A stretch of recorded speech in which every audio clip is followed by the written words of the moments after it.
દર્શક મિત્રો, આપ જોઈ રહ્યા છો ગુજરાતની એક એવી ચેનલ કે જે તમારા શહેરના પળે પળના સમાચારો તમારા સુધી પહોંચાડે છે. સ્વાગત છે આપનું A1 અભિક્રાઇમ ન્યૂઝમાં. હું છું એન્કર અર્પિતા પટેલ. કચ્છના સુરજવાદી ટોલ ટેક્સ પર સ્થાનિકોની દાદાગીરીનો આક્ષેપ, લોકલ વાહન ચાલકો પાસેથી વસૂલાત સામે રોષ. કચ્છના પ્રવેશદ્વાર સુરજબારી ટોલ પ્લાઝા પર આજે સ્થાનિક ગ્રામજનોનો આક્રોશ જોવા મળ્યો હતો. બપોરના સમયે આસપાસના ગામના લોકોએ રસ્તા પર બેસીને વિરોધ પ્રદર્શન કરતા વાહનોની લાંબી કતારો લાગી ગઈ હતી. સ્થાનિક લોકોનો મુખ્ય આક્ષેપ છે કે 5-7 કિલોમીટરના અંતરમાં રહેલા લોકલ વાહન ચાલકો પાસેથી પણ ટોલ ટેક્સ વસૂલવામાં આવી રહ્યો છે, જેના વિરોધમાં જૂના કટારિયાના સરપંચ હેમુદાન ગઢવી સહિતના ગ્રામજનો રસ્તા પર ઉતરી આવ્યા હતા.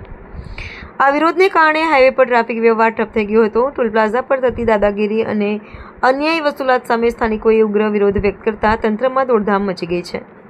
ભરત ઠાકોર, કચ્છ. અમે કાયદેસર અરજી આપેલી છે. અમે અરજી આપેલી છે કાયદેસર. અમારી લોકલ લોકોની માંગ, અમારે કાગળ શું કામ મંગાય અમારી કને? 2 મહિના પહેલા કાગળ, અમારી 2 મહિના પહેલા કાગળ કેમ મંગાય અમારી કને? આ લોકોએ શું કામ કાગળ મંગાયા? ન મંગાવો જો, ના પાડે કે નહીં થાય એમ.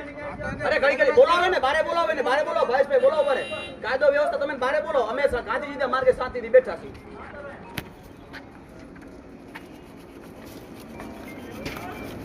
હા કવિરાજ.